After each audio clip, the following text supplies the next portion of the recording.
Ebana, mambo vipi? Karibu sana kwenye The Wedding Cycle, podcast ya kipekee inayokukutanisha na watu mbalimbali. Leo tupo na Mr. na Mrs. Issa, maarufu kama Auto. Auto nini? Atatuambia mwenyewe baadaye.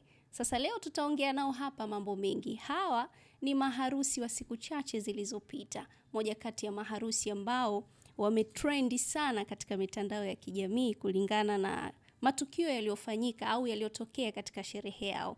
Tutazungumza nao hapa, tutafahamu historia yao, lakini tutafahamu pia yale matukio yaliokuwa yakitukia yalikuwa yanasababishwa na nini. Ni vibe tu waliokuwa nalo ama kuna kingine nyuma ya pazia.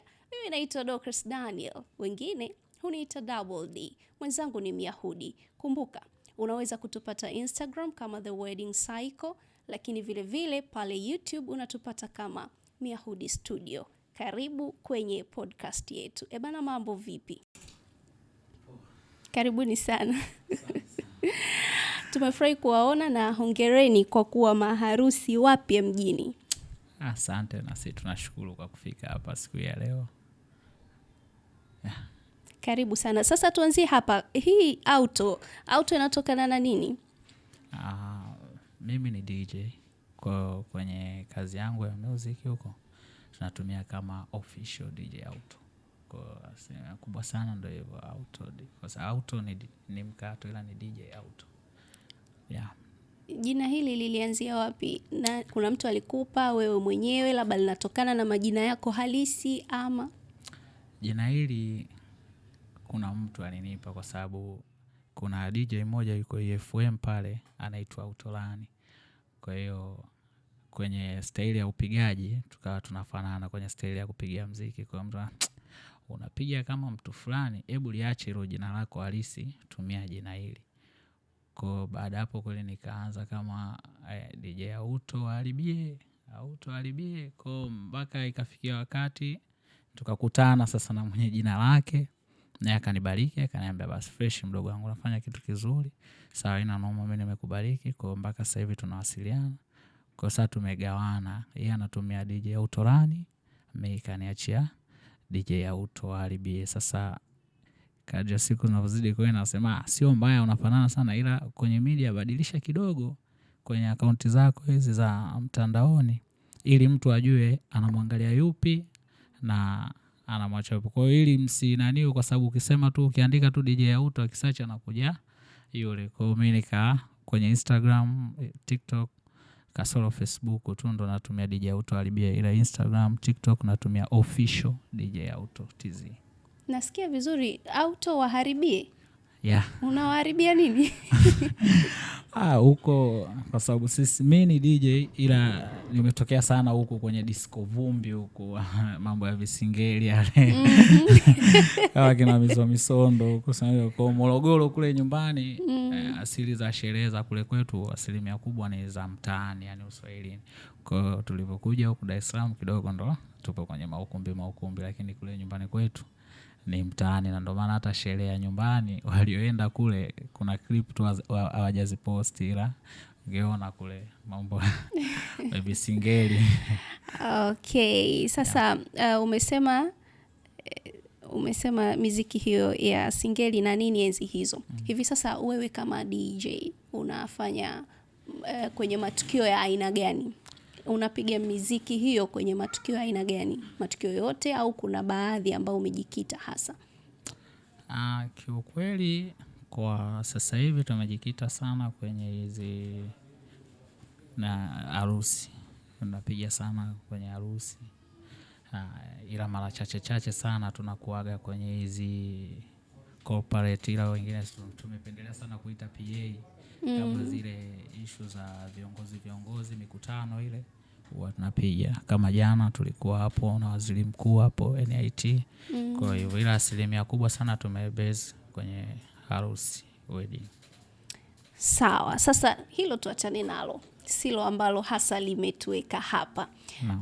The Wedding Cycle ni podcast ambayo inawakutanisha Watanzania na dunia kwa ujumla na watu mbalimbali, haswa wanandoa ambao tayari wako kwenye ndoa, ambao wanatarajia kuingia, au watu ambao wako kwenye mahusiano, au tasnia nzima ya sherehe. Sasa nyie ni mojawapo ya maharusi wapya mjini, naweza kusema hivyo, na mmetrendi sana kwenye mitandao ya kijamii. Kwanza mtuambie, mlikutana wapi kwa mara ya kwanza na ilikuwaje kabla hatujafikia kwenye matukio haya ambayo yanaendelea huko mitandaoni?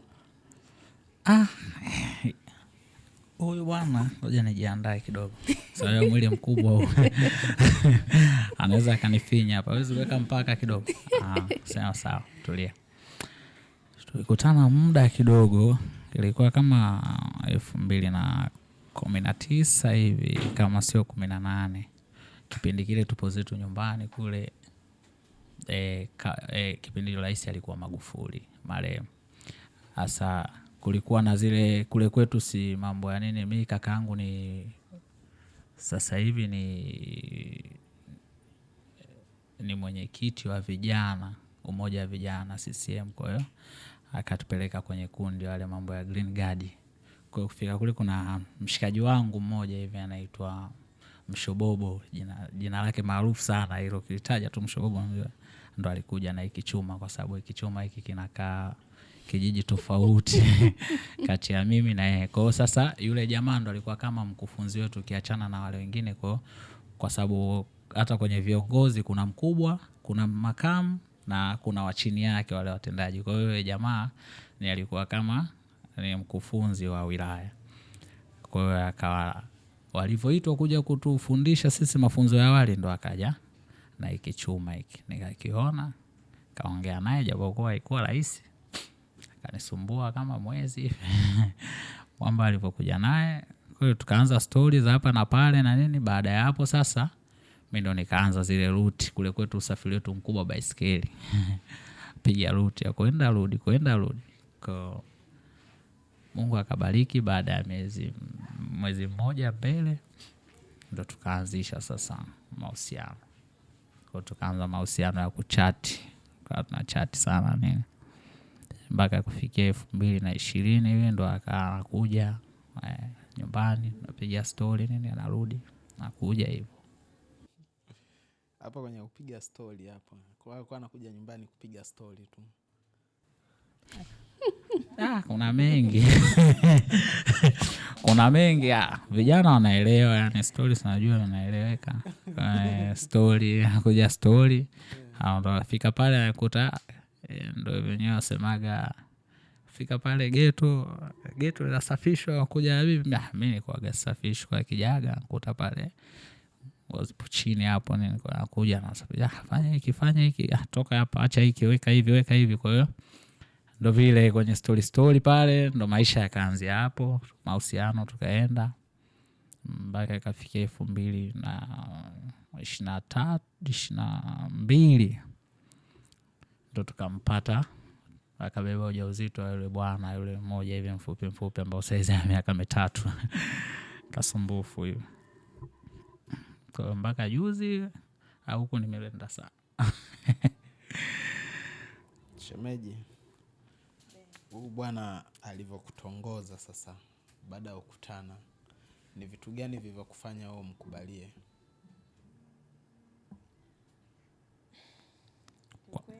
Kwanza waambie kwanza kama uliachika. Kwenye mahusiano yako kama ulipigwa kibuti. Waambie.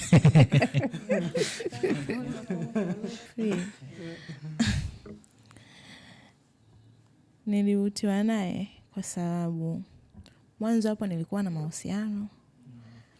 Ile mahusiano yalikuwa, yani tuseme yalikuwa hayajakaa vizuri.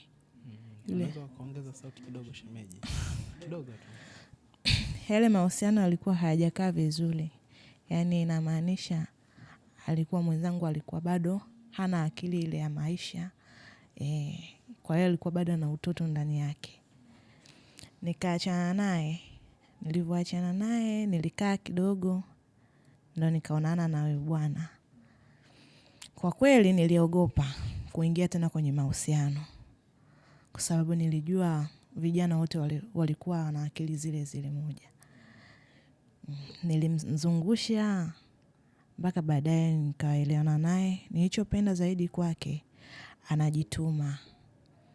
anajituma kwa kila kitu, mcheshi, ana heshima kwa wakubwa hata kwa watoto.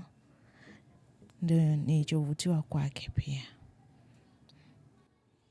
Kwa hata alipo kuapproach, wewe uliwezaje kuvigundua hivyo vitu? Kwa sababu ni mtu ambaye mmekutana tu sehemu, haujakaa naye kwa muda ukamuelewa. Yaani uliwezaje kuvigundua vyote hivyo ulivyovisema kwamba anavyo?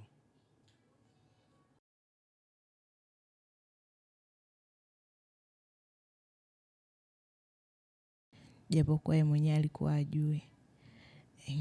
Mara nyingi waga niko hivyo, na ndio maana nyumbani wananiambia mimi ni msiri sana. Nafuatiliaga vitu vyangu kimya kimya, siwezi kumwambia mtu. Kwa hiyo nilifuatilia tabia zake. Hata huyo anayesemea ni mshobobo alikuwa ni rafiki yangu pia. Kwa hiyo nilikuwa namuelekeza baadhi ya mambo na yeye alikuwa ananiambia vitu vingine. Kwa hiyo nikawa nafuatilia, mwisho wa siku nikagundua kuwa yuko serious na maisha. Na alivyokuapproach kwa mara ya kwanza, yeye alikuja na gia gani? Kwa sababu gia huwa ni nyingi. Katika maneno yake, zile saundi, ipi ilikufanya ili kuvutia zaidi? Kuna gia afu kuna gia za ma-DJ. Wanakuona hapa watu. Wanakuona. Maana saundi najua zilikuwa ni nyingi sana. Au nisikuangalie, unaona aibu.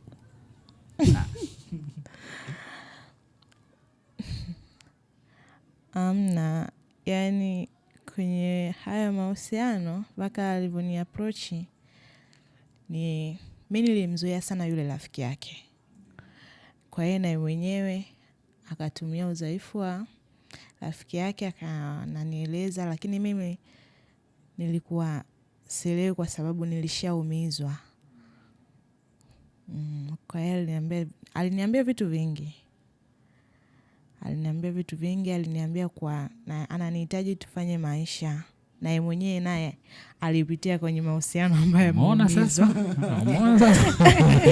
Anakuwa anakuangalia. Alipitia kwenye mahusiano aliyoumizwa. Kwa hiyo alipokuja kwangu alinieleza kila kitu kilichomfanya mpaka akaachana na yule mtu wake. Na mimi sikuwa mfichaji, nilimueleza pia. Na nikamwambia kama uko tayari, sawa. Ila kwa sasa hivi niache kwanza, nitaendelea kukufikiria. Nikiwa tayari nitakwambia. Kweli alinisubiri, alinivumilia.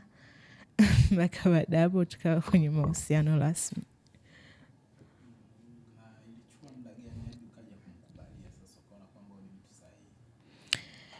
Ilichukua kama miaka 2. Maana alinifuata kuanzia 2019. Nikaenda naye 2020-2021. Mwisho wa siku 2022 ikawa serious. Mpaka nikapata ujauzito, mwisho nikawa na mtoto. Sasa hiyo ni kwa upande wako, Bi Amina, ndivyo eh?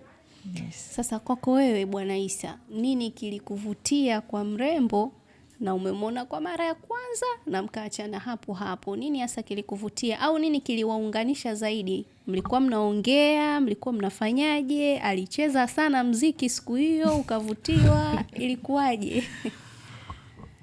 Mnafu mimi sio nyumbani tu, hata huku mimi sijawahi kumtongoza mwanamke kwenye muziki. Yaani nimuone mwanamke sijui hata ukumbini ile nivutiwe naye hivi, hamna. Makeup zile asubuhi mnaweza mkakimbiana. Kwa hiyo tulikutana tu kwenye mazoezi yale ya kuweka mwili sawa. Tukakutana, kulikuwa na kwa hata maana kule kwetu kuna milima. Kwa hiyo tuliingia milimani kwenye mazoezi. Kwa nini wenyewe kama wapita mazoezi haya ya ugambo kama yani jinsi mazoezi ya Green Guard kama ni ugambo tu, ila asilimia kubwa ndo wanafundisha kwenye kugadi viongozi.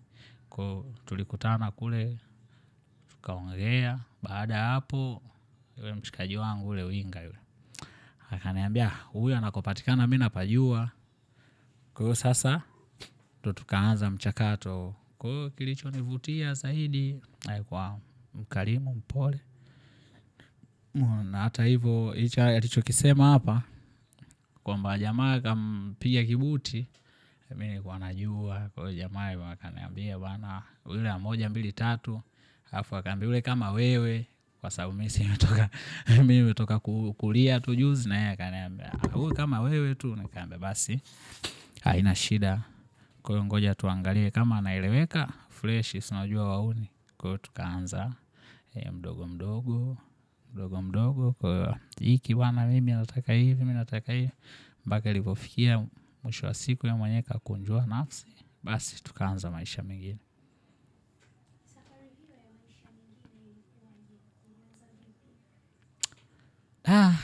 Kusema ukweli ilikuwa mtiti, kwa sababu kama unavyojua wakati tumeingia, ni ugumu zaidi ulikuja baada ya huyu alivyopata ujauzito, kwa sababu ilifikia wakati familia yake wanamtoa, bwana nenda kwa mume wako. Unajua, alafu mimi ndo nipo huku sana najitafuta. Ni mimi nilipofika kwenye kwa sababu kuna kampuni ya Respect ndo nafanya kazi. Kwa nilipofika mimi nilikuwa mgeni, yani kama ndo nilikuwa na miezi kadhaa. Alafu baada ya hapo nikaambiwa naambiwa chukua mzigo wako. Sasa nikawa nafikia wakati namuogopa bosi, na mwanzaje ni mwazime tu hata hela, bwana bosi mimi naomba nichukue chumba na nini. Na kwa sababu kazi yangu pale mimi naniruhusu muda wote niwepo pale, kwa sababu kazi za sherehe unaweza ukaenda nyumbani ukakaa mbali na ofisi, afu ikaja kazi ya ghafla. Kwa hiyo inakuwa mtihani wewe kupatikana kulingana na mazingira utakayokuwepo. Lakini ukiwa pale pale inakuwa rahisi. Mtu anapokuja mteja, bwana na shughuli yangu sasa hivi natakiwa inaanza labda saa 10, ukiwa pale pale ofisini inakuwa rahisi kulikoni ukawa mbali na ofisi, kwa sababu kuna gap kutoka uliko mpaka ofisini, alafu utoke pale ofisini muanze sio nini, kwa sababu ukipigiwa simu nyumbani tofauti na ofisini. Ofisini pale unaweza ukaamshwa tu, bwana nenda utaenda kuoga huko, lakini nyumbani lazima utaanza kumwambia subiri tunyooshe hivi tufanye. Kwa hiyo sasa ilinijia ugumu kumwelekeza bosi, kwa sababu nilikuwa mgeni. Kwa hiyo nikabidi nifanye siri. Wakati huo sasa tupo watu 3 na mimi kwa kipindi kile mgeni, alafu nimeingia pale nimewakuta watu. Kwa hiyo kwenye wale watu 3 tunaokaa wote walikuwa Morogoro, ila sasa kulikuwa kuna bro mmoja sema kama tulikuwa tuende vizuri, hasa ilikuwa kila nikifanya hiki yeye anazunguka anaenda kumwelekeza tajiri. Sema namshukuru pia bosi alikuwa sio mtu wa kubeba maneno madogo haya, mtu akimwambia ni alichukulia tu moja kwa moja hivyo.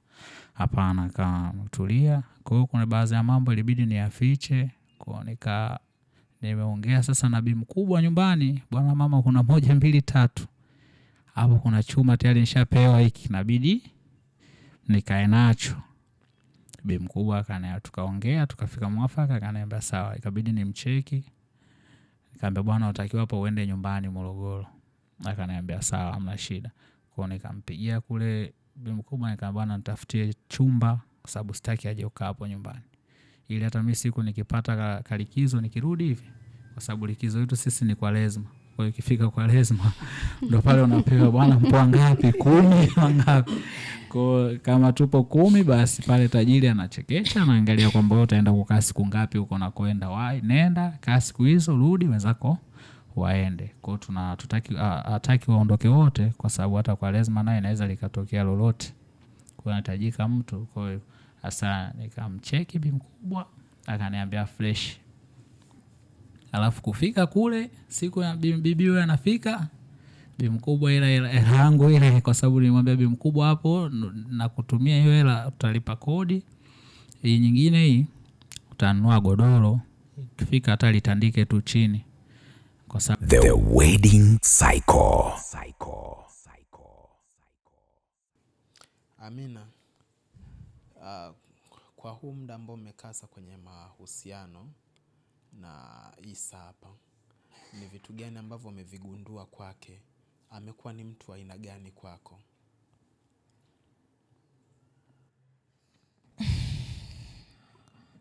Huyu bwana amekuwa hapo mwanzo alikuwa anisikilize, yani kwenye mawazo yangu alikuwa ananiona kama mimi bado mtoto. Kwa hiyo yeye muda wote alikuwa anajiamulia yeye mwenyewe, ila nashukuru kwa sasa hivi amekuwa muelewa, ananielewa nikimwambia kitu. Na nilichokigundua kwake sasa hivi, kweli ana upendo wa kweli, kwa sababu mwanzo pia alikuwa simuamini.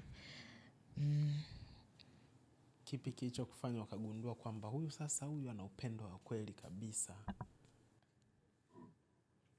Unajua katika maisha, ukiwa unamsikiliza mwenzio na kumuelewa shida zake zote, huwa ndo nasema kwangu mimi, yani najua ni hiyo upendo wa kweli. Unajua kuna mwingine ukiwa ukimueleza kitu au ukiwa na shida atakwambia bwana utajua mwenyewe, mimi sina msaada na wewe. Kwa mimi hapa nilichogundua kwake ana upendo wa kweli, kwa sababu ananisikiliza, na nikimwambia kuwa na shida hata kama ikiwa nyumbani kwetu pia ananisaidia. Huwa ananipa moyo hata kama ikitokea na kitu nyumbani kwetu, ananipa moyo pia. Nilichokipenda zaidi kwake ni hiko. Kwa hiyo tunaweza tukasema ni husband material. Yes. Isa amebadilika. Isa, kwa nini mwanzo ilikuwa sio hivyo na sasa hivyo? Ulikuwa hauna imani kwamba huyo ndo atakuja kuwa mke wako, kwa hiyo ulikuwa unaenda tu au? Kidogo nyasi magumu likuwepo, kwa sababu ataifiaga wakati nikamwambia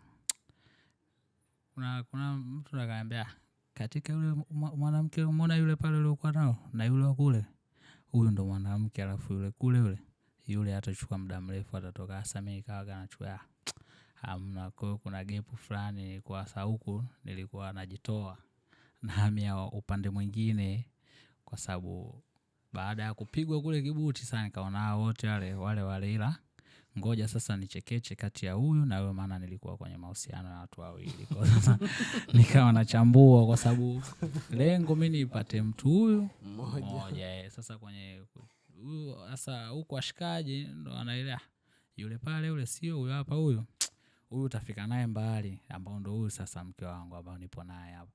Akamwambia yule kule yule hautofika naye mbali, yule lazima, kwa vile tulivyomuona vile sio mtuliaji. Sasa mimi wakati ule sasa ndo anakosema sehemu ambao wasema hajatulia, alafu mimi ndo nipo huko. Kwa hiyo sasa ikanibidi sasa nipunguze speed sasa ya kule, nianze sasa kuweka mizani sawa, nikaanza kubalansi huku hivi. Na kweli mwisho wa siku yule wa kule akanichapa matukio hivi, akanipiga alafu akatembea. Kwa hiyo yote yale na mimi bado nilimwambia, nikamwambia mimi nilikuwa sikukubali na nini, nikamchana. Kama mimi nilikuwa sikukubali, nilikuwa na 1 2 3 hivi na hivi, lakini kuna mtu akaniambia hivi na hivi, lakini kabalansi bado. Na zambi hapa hii mamangu naye anahusika. Kwa sababu mkubwa nikanambia mama una watoto wawili, afu wote wanataka watu wanataka kumsema bwana naomba tuongee na mama. Kwa sababu nikamwambia mama wewe hapa una watoto wawili, kwa hiyo nilikuwa nampanga bibi mkubwa, bwana huyu sasa kuna fulani atakusalimia sasa hivi, kuna huyu fulani mwingine hivi. Kwa hiyo zambi ile tulikuwa mimi na mama yangu, ila nikamwambia kwenye hao wawili mimi nataka huyu mmoja ambaye wewe utamuona hii saa tutapitana. Akaniambia sawa. Kwa hiyo baadaye sasa, baada ya watu kuniambia huyu ndo mwanamke, hata nikiwa nikirudi nyumbani hivyo tunaambia huyu mwanamke kama anaweza kuvumilia kwenye hiyo hali yako uliyokuwa nayo hiyo, na mkaishi fresh, hana kipingamizi na nini, huyu ndo mwanamke. Kwa hiyo nikaenda yule mwingine ndo wote walikuwa wajuani na hamna aliyekuwa amjua mwenzake. Kwa yule mmoja akaona kaamua kujipunguza. Sasa wakati amejipunguza ndio mimi sasa nikarudi kwa huyu sasa. Nirudi nikamwelekeza yote, nikabana kulikuwa kuna 1 2 3 ilikuwa hivi na hivi na hivi, kwa tunaangalia wapi sahihi na wapi sio sahihi. Na muda huo upo nao wote wawili, ilikuwa ikitokea na kuuliza mmoja wapo kwamba wewe una mahusiano mengine kweli, ulikuwa unamjibuje? Mimi nilikuwa namjibu sina mahusiano. Nilikuwa namwambia hapo peke yake. Kwa sababu mimi si mtundu kidogo wa simu. Kwa hiyo nikifika kuna kodi naziingiza kwenye simu yangu. Kwa hiyo nikiwa huku mtu anaweza akapiga kule akaambiwa namba haipatikani au simu hiyo namba unayopiga simu hiyo haipo, yani hiyo namba haipo. Kwamba unataka kutuambia hujawahi hata kufumaniwa na meseji? Kwenye kufumaniwa na meseji, mke wangu hapa kanifumania. Kabla ndoa alifumania. Kabla ndoa amezifumania sana. Alafu na kingine nilimwelewesha, alielewa, kwa sababu mimi yani ukiachilia tu mbali na hivyo, yani kuna ile tunaenda kwenye kazi, unajua tunavyoenda kwenye kazi vijana ukumbini kule wanaona pisi zipo, sasa mtu ana simu hicho tocho ya batani. Kwa hiyo mwanamke siwezi kwenda na simu ya batani, naomba simu yako. Nikachukua namba, kwa mimi namtajia password na nini, anaenda anachukua namba. Baada ya kuchukua, kwa sababu tunakaa wote kule, anamchatisha nini fresh kwenye simu yangu. Kwa muda mwingine anaweza akatuma message simu nao mimi naendelea alipoishia, kwa sababu si simu kubwa, kwa unaona ameanza wapi ameishia wapi. Kwa hiyo mimi na chat kama jamaa. Yaani watu wawili mnaweza mkawa mna chat na mtu mmoja. Unaangalia tu mwingine aliishia wapi. Kwa hiyo aliishia wapi. Kuna chat na sasa ndio ikaletea changamoto nyumbani. Kweli niko sana na mke wangu sasa hivi wakati sasa mbaya zaidi. Na yule jamaa akatumia sasa mimi ndo fulani hivi na hivi. Sasa mwanamke huyu alivyoshika simu, mke wangu akaona huyu mwanamke ni wako, kwa nini wewe uchati naye, wewe anataja jina lako tena. Aliniuliza tu fulani ni nani? Mke wangu sasa ananiambia Isa ni nani? Nikaambia ni mimi. Auto? Nikaambia ni mimi. Kwa nini umeuliza hivyo? Akaambia shika simu yako, soma message zako. Kweli kwa wakati ule ilikuwa usiku, kwa wakati ule ilikuwa ngumu kunielewa. Ila shukuru Mungu nikakaa sana, mwili huu mkubwa huu nilivyoona mama kikajaa sumu, ikabidi mimi asubuhi nichimbe hivi. Ukakimbia nyumbani. Nikakimbia nyumbani kama siku 2 hivi. Nikarudi ofisini. Mama alipofika akamkota mshikaji, akaambia bwana naomba mtajie eti fulani ni nani. Mbona mpaka mambo ya kuonana mpigia simu asubuhi. Jamaa akaambia achana na hayo mambo hayo, mbona jamaa yuko fresh. Akaambia hamna, si nini. Asa baadaye alipotulia ndo nikaambia, kwa sababu kuna jamaa kwa kila mziki pale ina namba. Kwa mziki mimi natumia mziki namba 5. Kwa sasa nikaambia umeona nikitoka kuna mtu sasa hivi mwenye amjua, kuna jamaa wangu yupo magorofani anaitwa Isa. Kwa sababu Isa anataka waji na basi na yeye muda mwingine auto vipi yani ile ananoma, kwa sababu wote tupo kwenye kazi aina moja. Kwa muda mwingine tunaitana tu hivyo. Kwa hiyo na yeye mwenye hata kwenye utambulisho na yeye muda mwingine anataka auto. Ni auto bwana nini. Sasa ile message kwenye kuchati ile ndo ikaniletea shida, lakini baada ya hapo nikamwelewesha na kweli ikawa sawa mpaka leo hii. Kwa hiyo hamna tukio lingine. Lakini baada ya kumtolea mahali sasa kwenye engagement, hadi unakuja kumuoa hapa katikati, hujawahi kabisa kumcheat hata siku moja? Uongo zambi, sijawahi. Kabisa. Kabisa. Sijawahi kabisa. Engagement kwanza ilikuwepo Isa?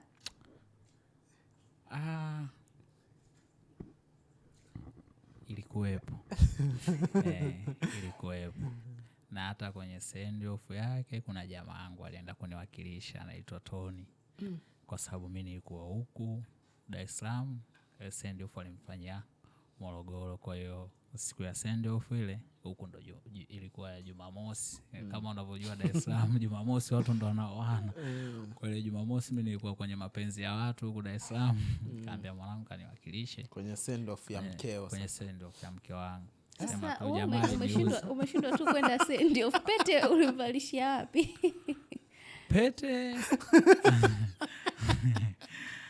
Pete nikaambia mama, nikaambia sikia pete hii hata nyumbani tukikaa hivi tumetulia hivi hii nakuvalisha tu haina noma. Usimuona hata kwenye harusi hata hapa wenyewe tujaja nazo. Niwaambia tuziweke kwanza huko. Kwa hiyo tukitulia, nikaambia nikitulia vizuri mimi mwenyewe tunamalizana nazo. Hisi mimi nakupigia wale fresh mwenyewe sana nikubali. Kwa hiyo nikasema tunaimaliza tu, haina noma. Sasa Kwa- wazazi wanalichukuliaje hilo? Hamjaonekana mkifanya engagement, alafu pia kwenye send off hujaenda, ilikuwa rahisi kwao kuelewa? Ilikuwa rahisi kwa sababu mimi nilianza kuambia kabla ya, kwa sababu na ndo maana hata sherehe ile nikawaambia kulingana sisi na kazi yetu 1 2 3 sherehe yetu itakuwa Jumatatu. Ili Jumamosi na Jumapili mimi nimalizie kazi za watu huku, alafu usiku huo naondoka kule, nitafika asubuhi.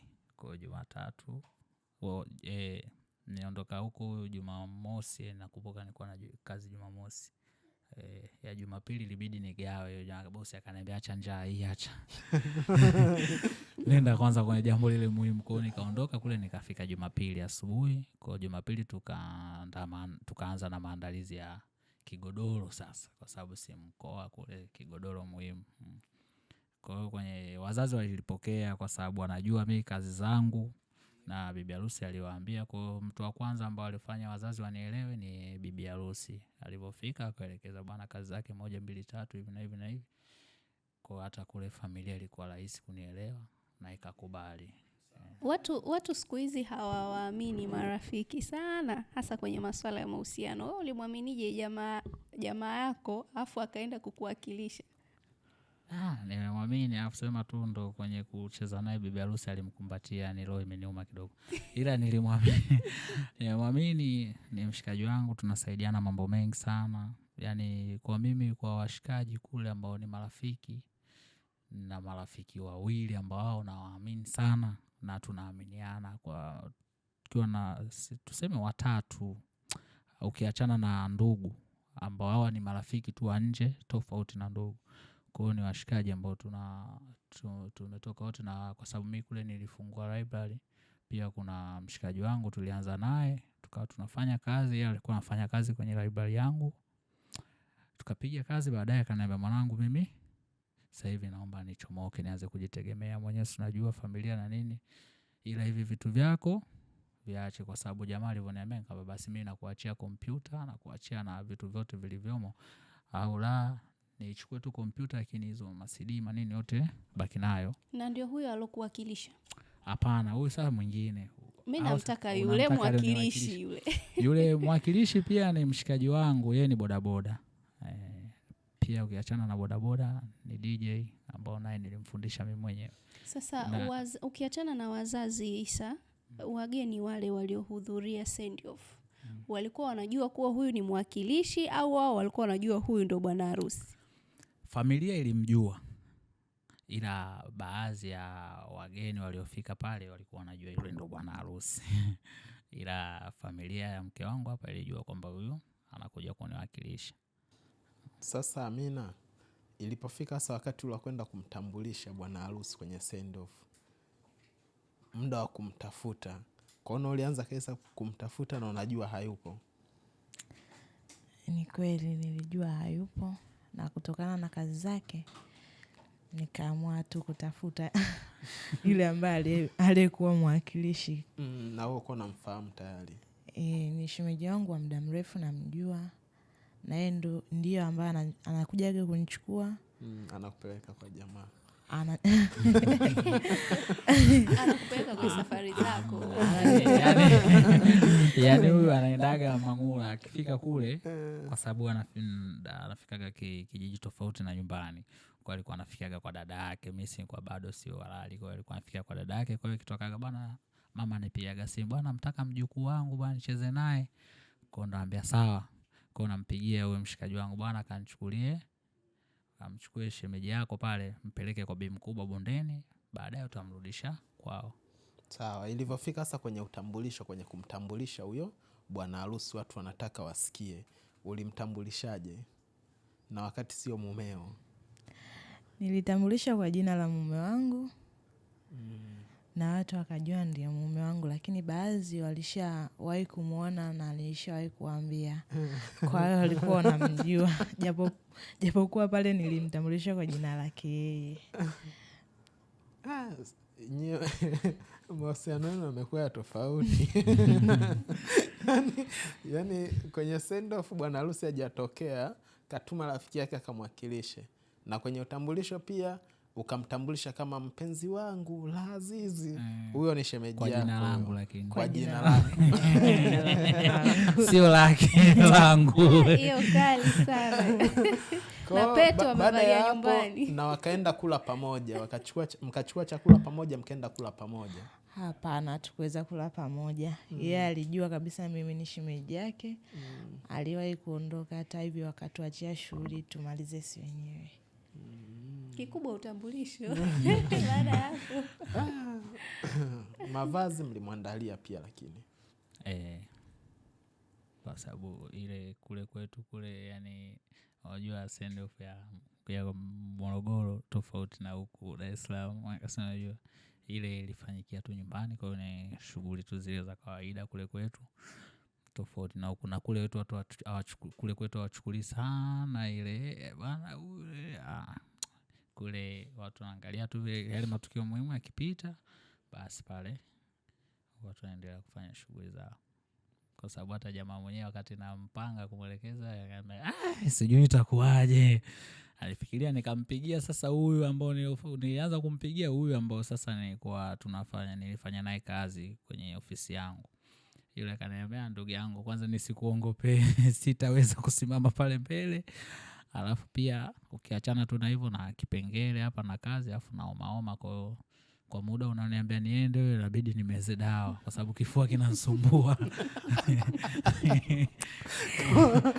Kwa hiyo akanikataa, nikampigia mtu mwingine, nikamwambia niliompigia sana, nikamwambia yani hakikisha wewe unaenda, yani sina mtu mwingine wa kwenda kunisave pale, yani wewe hakikisha unaenda kwenye send off unaenda, yani fanya juu chini. Nilipoona mimi mwanangu mimi, nikasema subiria dakika moja, nikampigia mke wake, nikamwambia bwana shemeji, nataka wewe sasa na mume wako mkaniwakilishe kule. Mume wako atasimama na mke wangu, ila muangalie vizuri asije. Akaambia hamna. Lakini baadaye akaambia wamekumbatiana bwana. I say, haya bwana. Sasa sherehe mkuichukulia serious. Sisi tulikuwa serious. Ila mtu ambaye anatuona hivi ajua wapo serious. Yaani sisi hapo ukituangalia usoni hivi userious haupo. Akaambia kuna siku ilo serious upo moyoni. Mimi serious. Mimi kuna siku bosi anambia wana kuna hela nyingi sana, alafu kichwa chako hata akiwazi kunilipa deni langu. Yaani nakuangalia na kuona kabisa una mpango wa kulipa. Nikamwambia tajiri tulia, yaani unavyoniona mimi hapa ndo nipo kwenye mawazo.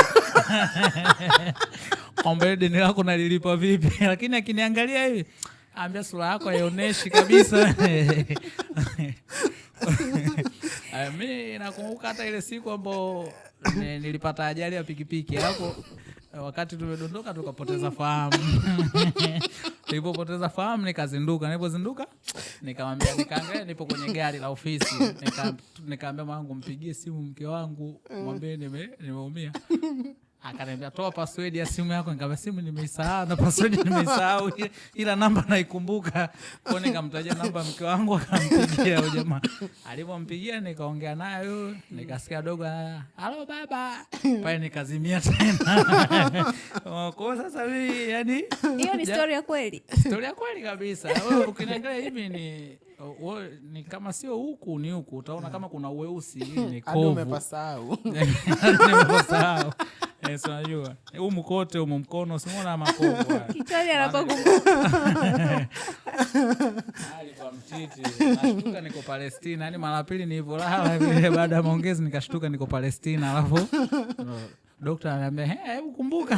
Nikakumbusha. Kwa hiyo hata yani kama mnavyosema hapa ndugu zangu hapa na habari mnavyosema, mbona kama ndoa mkoichukulia serious? Yaani mimi ndio nilivyo, hata siku yenyewe ile tupo ukumbini, mimi bibi harusi ndio alitangulia saa 12, mimi nilitokea saa 2 pale, afu kuja na bodaboda. Gari la harusi akaondoka nalo bibi harusi. Jamani, sasa tuambieni.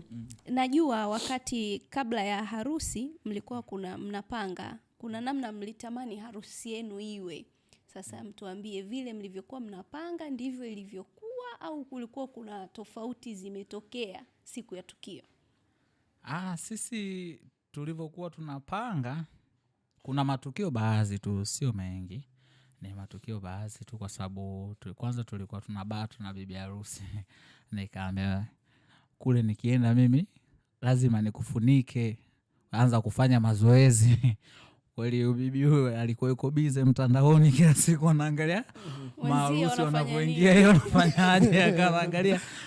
Mwisho wa siku nikamwambia lala usivae viatu virefu. Kwa hiyo ilifikia wakati, yani mimi kusema ukweli, yani kwa sababu hii sherehe waliotuandalia sana sana waliwekeza nguvu nyingi ni bosi wangu na mke wake, ndo akaniambia tuachie sherehe sisi, kila kitu tutakusimamia wewe pale, tuone tu nyewe mnaweka shilingi ngapi pale juu, alafu mengine yote tuachie sisi.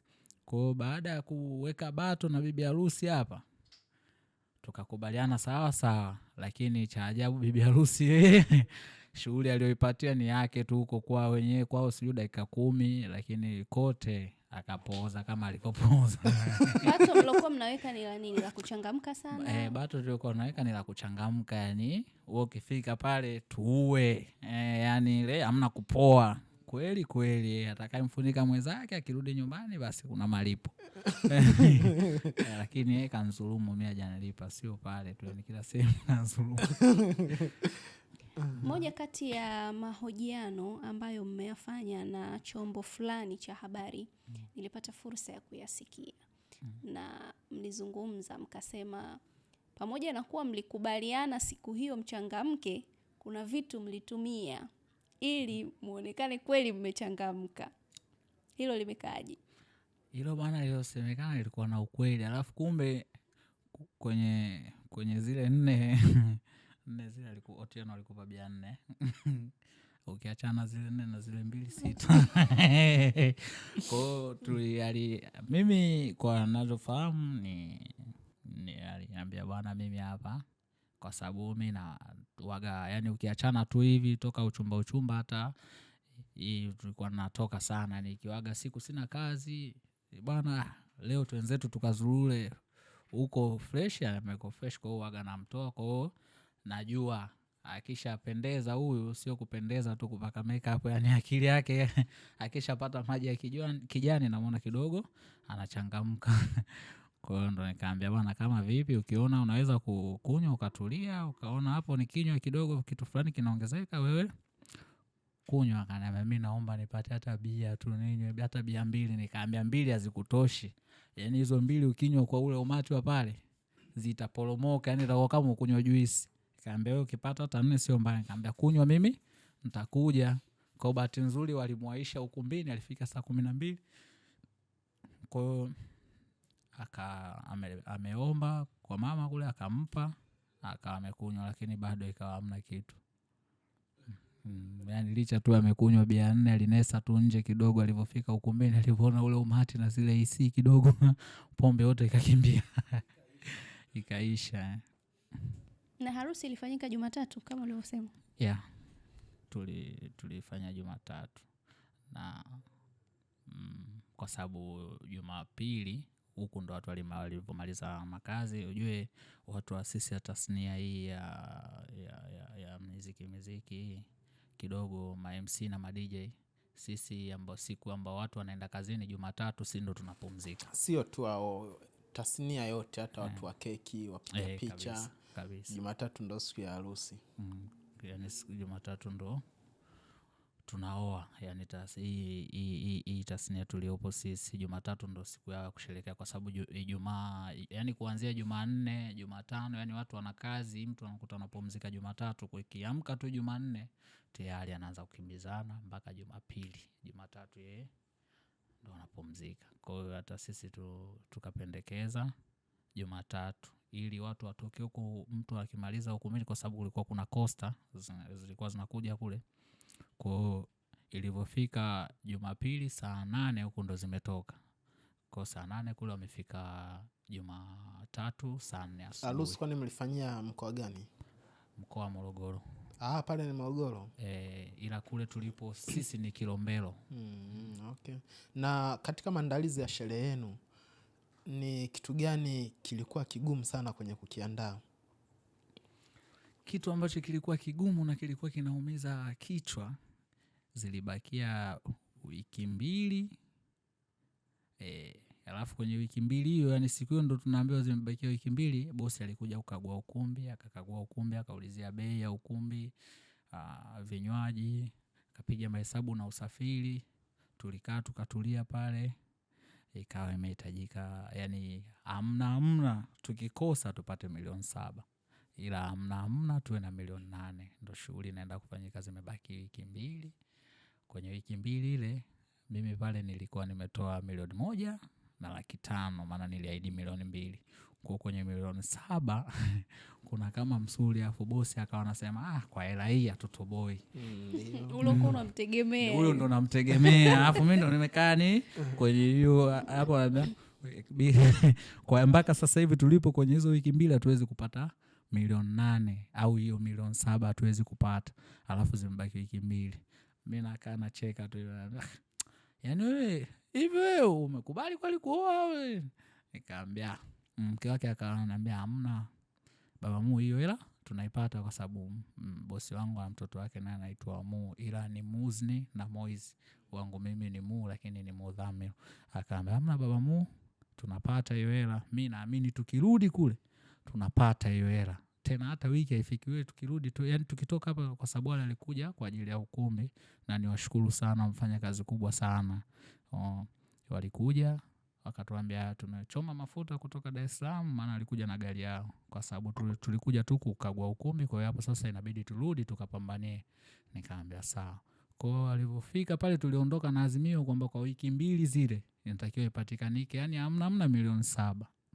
Lakini namshukuru Mungu ilipatikanika na ikazidi.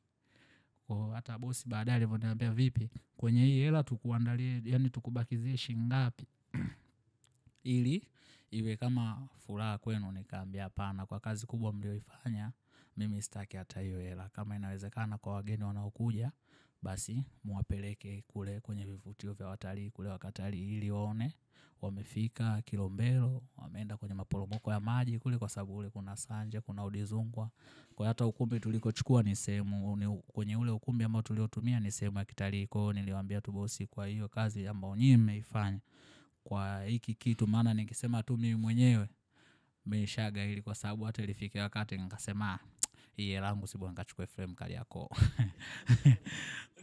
Kwa hiyo nikaambia ingekuwa tu mimi mwenyewe peke yangu ningeshindwa, lakini kwa kazi kubwa ambayo nyewe mmeifanya, mimi naomba kama hela itabakia au huu mati uliokuja muwapeleke basi hata wakatalii. Na kweli watu wakaenda, walifurahi, wakala, wakanywa, wengine mpaka wakasaza. Hela iliyobaki wakaenda watu wakatalii, wakapatikana kwenye ile hela ambao wageni waliokuja wakapata chai, wengine wakapata na chakula cha mchana, walivyoondoka tena wakapata na chai, chakula cha mchana, wengine wakaja kula huku Dar es Salaam. Moja kati ya matukio ambayo mimi yalinifurahisha, kwa sababu ni mara chache kushuhudia hivyo, ni tukio lile la ile nguo ya mara ya pili. Tumezoea kuona maharusi wengi wanabadilishaga nguo katikati ya sherehe, anaingia na hii, baadaye anaenda break fupi, anabadilisha hii.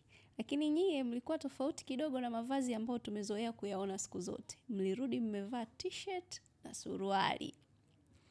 Hiyo ilikuwa idea ya nani na kwa nini mlifanya vile? Ile idea ile, kuna brother mmoja tunafanya naye kazi ni Shehe, alafu pia ni mwanajeshi. Kwa hiyo akanipa idea, akaniambia unajua unataka kwenye shughuli yako uvae nini yani? Nikamwelekeza, huyu anaitwa Omari Almasi, sisi tumezoea kumuita Omari Minja. Ananiambia mimi nataka nivae tu suit na nini. Akaniambia hamna, kuwa tofauti. Yani kama ulivyowatofautisha kuwatoa Dar es Salaam kuwapeleka kule, basi hakikisha hata nyinyi mnabadilika. Kwanza tafuta suti bwanga ambao unaona kabisa hii itakuwa bwanga hivi, yani mradi tu kiwe cha tofauti, yani usifanye nini. Alafu ikiwezekana tena yeye mapendekezo yake hata ile suruali ya chini isingekuepo, ile ya suti ile isingekuepo. Anambia ungechukua tu nichukue koti tu la suti nichomekee, afu chini nimekula jeans na laba kali.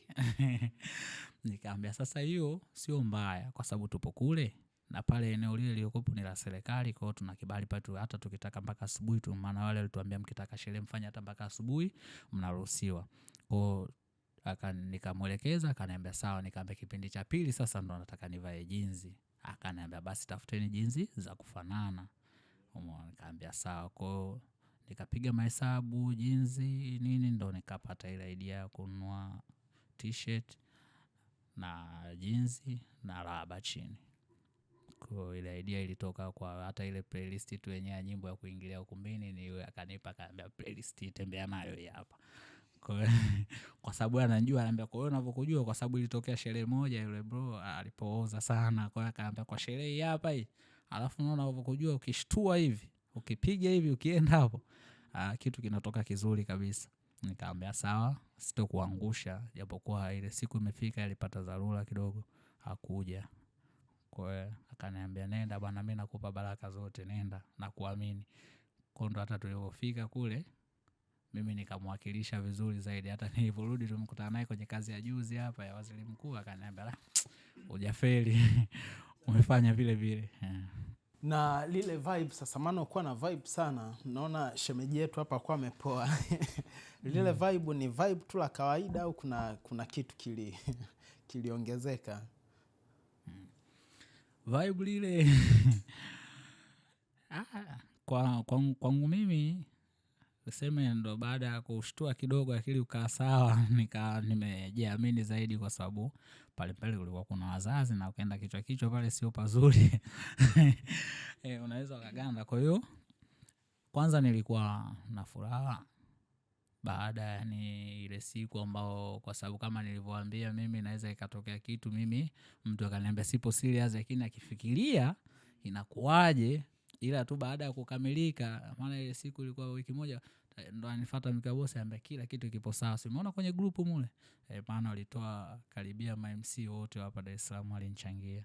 Wakaniambia basi kila kitu hapa sasa hivi kipo sawa, kuwa na amani kabisa. Kwa hiyo ile vibe kwanza ilikuwa moja, sikutaka niwaangushe, kwa sababu mabosi wenyewe akaambia msitutie aibu. Tuna wageni wanaokuja na wewe unawajua wote, wajanja wanajua sherehe, wote wajua. Kwa kama mna kitu cha tofauti fanyeni, ili mradi tu msifanye kitu cha ovyo ovyo. Kuna familia yako, kuna familia bibi harusi. Kaambia sawa bosi, haina noma. Japokuwa wenyewe walikuwa bado yaniamini, tumekupa ruhusa lakini usije ukatudhalilisha. Nikaambia kuweni na amani. Kwa hiyo ile vibe kwanza nilikuwa kwenye maisha yangu ni tukio la pili kutokea, kwa sababu mimi toka nizaliwe mimi sijawahi kufanyaga sherehe. Kwa hiyo sherehe ya kwanza kanifanyia mke wangu hapo birthday, akawalika washikaji zangu, ilikuwa huko Dar es Salaam, akaandaa keki, akaandaa kila kitu. Mimi nilipigiwa simu tu, nilikuwa kwenye kazi, nikaambia vipi leo, nikaambia leo nawahi kurudi, maana nilikuwa na mkutano tu pale. Tukatulisha kama saa 12, nyumbani nikaingia saa 1, nikakuta watu wapo hapo pale. Sasa mimi nilikuwa sijui nini kinaendelea, kilipikwa chakula nini, baadaye ndo nakuta maji sasa bara, basi na nini, nikashangaa. Kwa hiyo lile nao lilikuwa tukio la pili kwenye maisha yangu. Kwa hiyo mimi sio mfuatiliaji sana wa sikukuu na sherehe kwa mke wangu hapa kidogo. Kwa hiyo ile vibe ilikuja kuwa na furaha, yani mara mbili yake, kwa sababu sijawahi kukusanya, yani kusimama mbele ya umati wa watu, na sijawahi kufanya sherehe. Shemeji, niliangalia kuna clip inatembea sana. Bwana mkubwa hapa, kwa sababu ndo kichwa cha familia. Sasa kichwa cha familia ndo pia inabidi kinachopatikana yeye ndo anahifadhi. Lakini niliona ile clip anakuomba ile 10,000, alafu ile 10,000 ukao unamnyima. Kwa nini ukao unamnyima? Sina sababu kubwa, ila tu nilikuwa nafanya kama kumtania, na nilivyoona watu wako wengi, nilikuwa na aibu. Kwa hiyo nilipokuwa nimefanya vile, nilikuwa nataka nitabasamu kidogo ili picha zitoke vizuri. Kwa hiyo waliongea mengi, lakini mimi niseme tu yeye ndo mume wangu, yeye ndo kila kitu kwangu. Kwa hiyo nilifanya tu kama utani, hakuna kingine. Sawa. Na unampenda sana. Ndio. Ulitarajia labda kwamba ile clip labda ingetembea sana mtandaoni? Hapana, sikutarajia tu. Nilijikuta tu napigiwa tu simu, nikaambiwa kwamba kimetokea hiki na hiki, ilikuwaje? Nasema mimi mbona pale nilifanya tu kama utani, lakini wao wenyewe tu wamechukulia serious. Kwa hiyo sikuwa na baada ya clip hiyo kutembea, imeathiri chochote kwenye mahusiano yenu? Kwetu sisi haijaasili kitu chochote kwa sababu mimi na mwenzangu hapa hatujaanza leo. Tupo muda mrefu, kwa hiyo sinye tunajuana. Ndio. Kwa hata kama akisema chochote mimi kwangu haina shida kwa sababu mimi na yeye tunaelewana, tunajuana. Ajali. Maana kuna comment zilikuwa ni nyingi sana. Kuna comment nyingine ilikuwa anasema hao wameona pipa na mfuniko. Comment kama hii leo unaichukuliaje shemeji? Mimi naichukulia kawaida kwa sababu ni kweli. Mimi na mume wangu ni kama walivyosema pipa na mfuniko. Siwezi kuwakatalia kwa sababu mimi na mume wangu tunapenda sana utani muda wote. Tuna utani. Kwenye jambo la serious tupo serious, lakini kwenye utani tupo kwenye utani.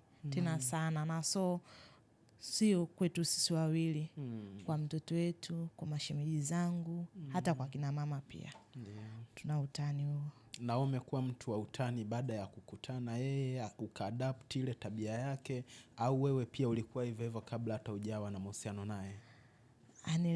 Nilivyokuwa na mahusiano naye ndio nilianza kujua utani ni nini. Nilikuwa sina utani na pia nilikuwa sina marafiki. Sina, wenyewe wanasemaga mashoga, nilikuwa sina ushoga. Kwa hiyo huyu ndo alikuwa rafiki yangu, ni mume wangu, mshauri wangu wa kila kitu. Kwa hiyo nikajifunza kwake kuwa na utani. Mwanzo pale ndo mmeanza mahusiano. Ule utani wake wewe ulikuwa haukuletei changamoto labda? Mwanzo nilikuwa najisikia vibaya kwa ule utani wake na nilikuwa sipendezwi na utani wake pia. Kwa sababu nilikuwa sijui utani ni nini. Kwa hiyo kwangu nilikuwa naona kama kitu cha ajabu, naona kama ananidharau, haniheshimu. Na baada hapo nikaona ni vizuri zaidi kuwa na utani ndani ya watu wawili. Ni vizuri kuwa na utani. Mkiwa serious muda wote pia haipendezi. Ndio. Na baada ya kuwa sasa mmeamua mwanzo safari ya mahusiano, huwa inafikia hatua hilo naenda kumtambulisha kwa wazazi, kwa familia. Baada ya kufika pale nyumbani, alikuwa serious au alikuwa bado na ule utani wake siku ya kwanza kabisa unamtambulisha? Alivyofika siku ya kwanza nyumbani, kwanza kabisa mamangu alikuwa anamfahamu japokuwa sio kwa sura. Alikuwa anamfahamu kutumia simu, maana sikumficha mamangu japo mwanzo nilikuwa sijamuamini, nilikuwa sijamwambia mama, ila nilipoona yuko serious nilimwambia mamangu, nilimwambia dada yangu, baadhi ya ndugu zangu niliwaambia. Kwa hiyo alikuwa anamjua kupitia kwenye simu na utani wake alianzia kwenye simu. Kwa hata nilivyoenda kumtambulisha haikuchukua shida sana japokuwa alikuwa serious kidogo, utani kidogo. Ndio. Na nyumbani walimpokea tu kwa mikono miwili, hapakuwa na changamoto yoyote? Walimpokea na kwa na changamoto yoyote. Okay. Katika kipindi cha mahusiano yenu, kuna wakati labda aliwahi kukukwaza sana, yani ukaumia mpaka ikafikia tu ukawa unatamani hata muachane tu, yani huwezi kuendelea naye tena? Ndio. Nilivyokuwa tupo sasa nimeshatoka kwenye uzazi, nimerudi kwake, tumekaa, mtoto mpaka akafikia miaka 2. Nilipokuja kuona mara kwanza niliziona message. Mara pili alikuwa ananifanyia vituko ambavyo nilikuwa sijavielewa kwangu, japo yeye mwenyewe alisema tu ni kipimo changu. Vituko gani? Alikuwa akikaa, kulikuwa kuna mtu ambaye anawasiliana naye. Na imani yangu iliniambia kuwa ni mwanamke. Ndio. Na kweli ilikuwa mwanamke. Alikuwa ananionyesha hadharani matendo yao, hata kama nilikuwa sijawahi kumjua na sijawahi kumuona. Kwenye simu, message zao, muda wote simu inaita. Alikuwa hana muda wa kukaa na mimi kupanga chochote. Alikuwa hana muda kukaa na mtoto, mpaka muda mwingine namwambia, kama una muda na mimi basi huwa muda na mtoto. So muda mwingine mpaka mtoto anamiss, lakini baba yuko busy na simu zake. Kwa hiyo niliumia sana iko kitendo, yani sema za kweli, yani mpaka leo nikikumbuka pia bado niumia. Kipindi hicho mlikuwa mnaishi wote? Kipindi hicho tupo wote na mtoto wetu alishafikisha miaka 2. Mliwezaje sasa kulisolve hilo hadi mkarudi kwenye hali ya kawaida? Mimi na kitu kimoja, nikishaona sikuelewi na uwaga na kupuuzia. Kwani nilivyoona vile niliumia, baadaye nikamwambieje, umeshindwa kukaa na mimi, mimi nitaondoka nimkaribishe huyu mtu ambao ulikuwa naye kwenye mahusiano hayo, ambao ukanifanya mimi mpaka ukafanyaje, ukanidharau. Ndio. Nilivyomwambia hivyo, sijui nisemeje, sijui alihofia kwamba kweli nitaondoka. Ndio. Alienda kwa wakubwa kwa sababu yeye ndo aliyenikosea mimi. Kaenda kwa wakubwa, kakaa nao wakubwa nao walimwambia kwamba hapa ndio umekosea, japo kuwa unataka kuwa na mwanamke mwingine, usimuoneshe mke wako kwa sababu mlitoka mbali, mlianza maisha mbali mpaka sasa hivi. Kwa hiyo usije kuonesha dharau yoyote kwa mkeo. Sisi tunakuomba umwambie mke wako aje tuongee naye. Kama atatuelewa sawa. Mimi hasira zangu zilishaisha muda. Japokuwa tu mawazo yangu yalinipeleka mbali. Nikasema tu niondoke zangu. Lakini hasira zangu zilishaisha. Tangu pale mwanzo alivyoondoka tu, pale nyumbani akaondoka. Kwa hiyo nilivyoitwa na wakubwa, tukakaa tukajadili na yeye alikiri kwamba ndio amenikosea. Na aliniomba msamaha, nikampa vipimo tu vichache, nikamwambia kama kweli unataka nikusamehe au nijue kweli umebadilika na hizo tabia zako, naomba tuheshimu mimi na mwanangu pia. Maana hata vitendo vyako kumuonesha mtoto anaweza akajua pia. Kwa hiyo kama unatuheshimu na kutujali na kusikiliza mawazo yangu, na ukipata kitu chochote ambacho uko nakiona nimekipata, ukikileta nyumbani, ukijiwa kwa na mke na mtoto, nitakusamehe na maisha yataendelea. Lakini nyie ni Waislamu. Sasa kama nyie ni Waislamu, huwa nasikia, lakini taratibu za dini ya Kiislamu zinaruhusu hata mwanaume kuwa na wanawake zaidi ya mmoja. Baada ya wewe kugundua ana mwanamke mwingine wa kando, kipi kilichokufanya hadi ukawa unakasirika, unachukia, na wakati anaruhusiwa kuongeza mwanamke mwingine? Ni kweli nilichukia kwa sababu alikuwa ananionyesha dharau. Alafu kingine, kwenye dini yetu ya Kiislamu imeruhusiwa kuoa wanawake 4, najua. Ila haitakiwi kumficha mkeo. Unatakiwa yule mke wa kwanza umwambie, bwana mke wangu, mimi naona hapa nataka niongeze mke wa pili. Kwa hiyo ukiona kitu chochote jua nina mwingine nataka nifanyaje, niongeze. Kwa hiyo hakufanya hivyo, na ndio maana nilikasirika. Na nilimwambia kama unataka kuongeza mke wa pili, ni bora uniambie ili nikae na kujua kwamba nina mwenzangu, kuliko kunionyesha dharau kama hizo. Kwa hiyo sasa hivi akikwambia anataka kuongeza mke wa pili, upo tayari kumkubalia na kumruhusu? Jibu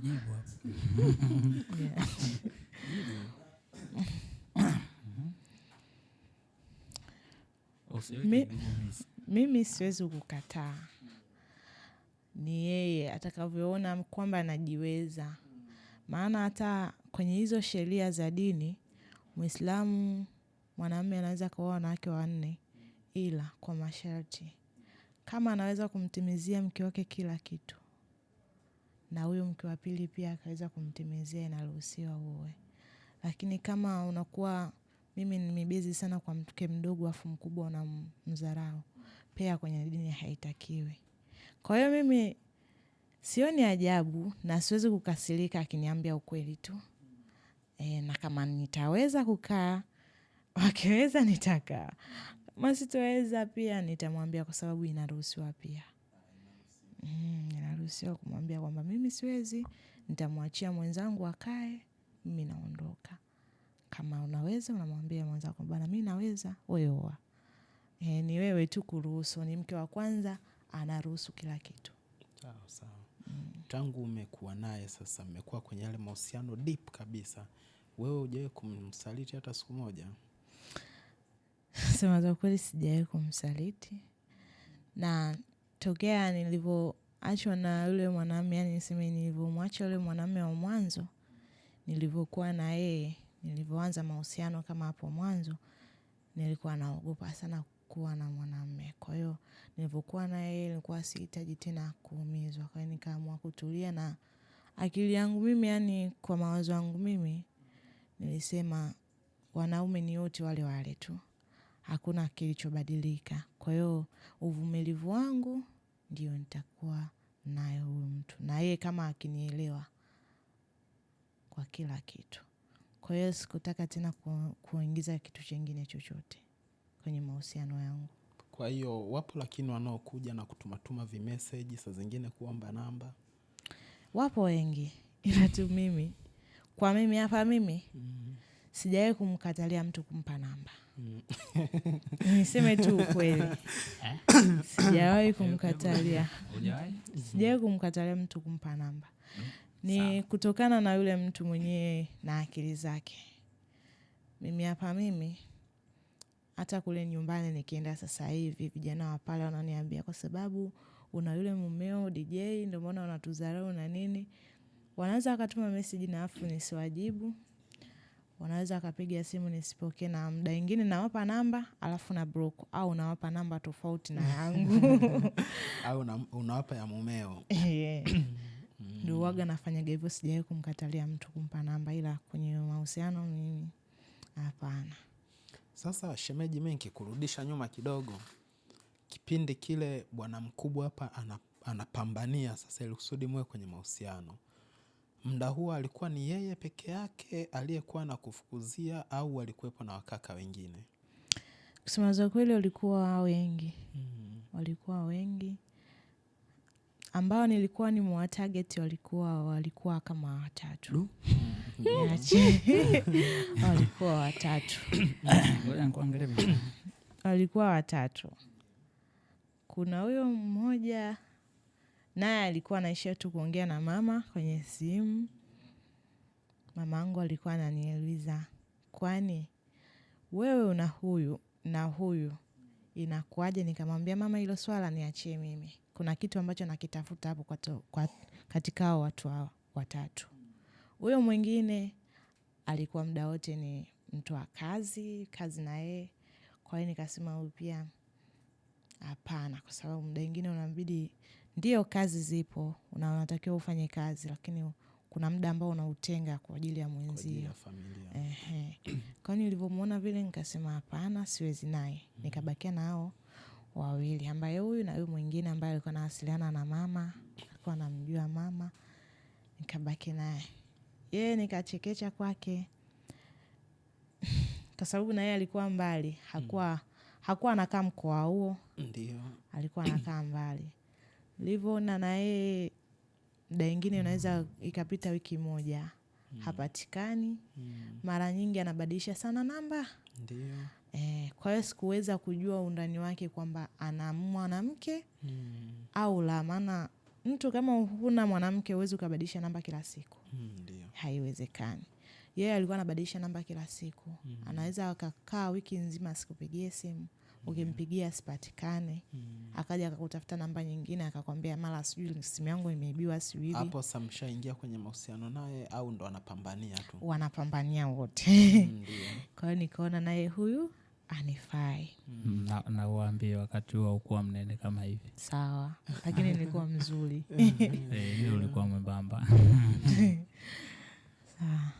Kwa hiyo nilivyokuwa nimekaa, ukaachana na huyu ambaye nikaachana na wote, nikabakia na huyu. Pia sikumkubali kirahisi, alipata shida na yeye. So nilitoka kuumizwa, kwa hiyo nilikuwa sihitaji tena mahusiano na yeye. Aliniambia mimi pia nimeumizwa, naomba tu nikubalie tuanze maisha mapya. Lakini sikuwa pia na ujasiri huo. Kwa hiyo nilimzungusha mpaka nilivyoona hapa kweli anaweza akawa na mimi, ngoja niangalie kama ni kweli ama ni uongo. Tukaanza tu kama utani, urafiki, kupiga story kwenye simu. Baada hapo mpaka nikaanza kwenda kwake nyumbani. Nyumbani kwake. Lakini tulianza kwenye utani, urafiki, kubadilishana mawazo kwamba bwana yeye iko hapo, acha bwana, fanya hiki fanya hiki. Alipokuwa ananielewa ndo nikaamua sasa nianze naye mahusiano rasmi. Sawa sawa. Sasa wewe ni mwanamke mzuri na kaka Isa alikuwa mdau anapambana. Mara nyingi sasa hivi wanawake wazuri wanakuwa wanaangalia mwanaume ambaye amefanikiwa au ana kitu tayari.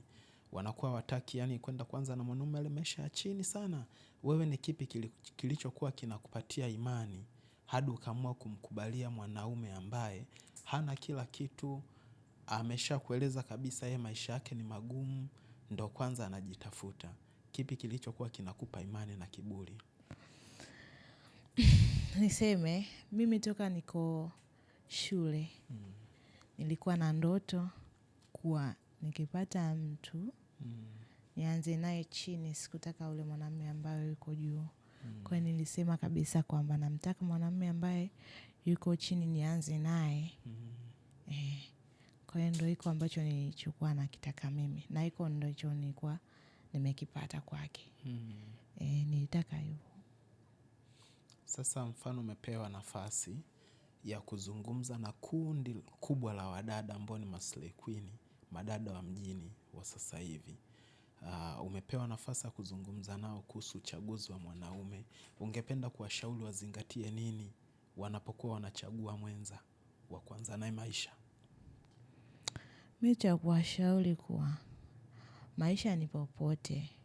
Kwa hiyo hata kama uanze na yule mwanamume ambaye yuko chini kama level yako, usipende level ambayo mwenyewe haupo nayo. Mimi level yangu ni ya chini. Kwa hiyo nikasema na mwenzangu pia huenda tutaelewana, na kweli tumeelewana. Kwa hiyo na wao pia wasifuate level za wengine. Waanze na level yao mpaka watakapofikia level yao ya juu. Mungu akijalia. Wengi wanakuwa wanaogopa kwamba nikianza na mwanaume level ya chini, tukishapata mali, tukifanikiwa, wanaume huwa wanakuwa na tamaa, wanakuacha, wanaanza kuangalia wanawake wa level zao. Kwa hiyo wengi wanakuwa wataki wa usumbufu, wanaona ni bora nipate tu mwanaume ambaye tayari ameshajipata. Niseme kwamba ile ni akili ya mtu.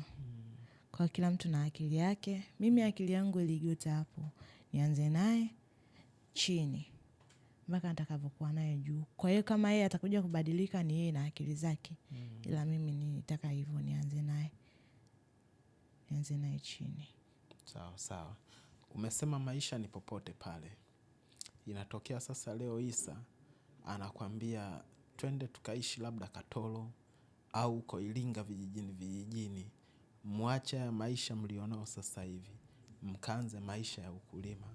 Je, upo tayari? Nipo tayari kwa sababu mwenyewe nimezaliwa huko kwenye ukulima. Kwa hiyo hata sijawaza hilo. Huku mjini mimi sijapajua. Ni yeye ambaye amenileta.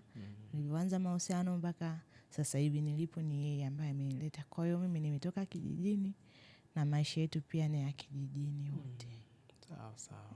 Kwa hata akiniambia tunaanza kuanza moja huko tunapoenda, kokote mimi namfuata yeye tu. Sawa sawa. Sasa mimi natamani kufahamu Isa na mkeo, baada ya sherehe kuisha sasa pale ukumbini, sherehe imemalizika, ni kitu gani cha kwanza mlifanya? Yaani pap mmetoka ukumbini.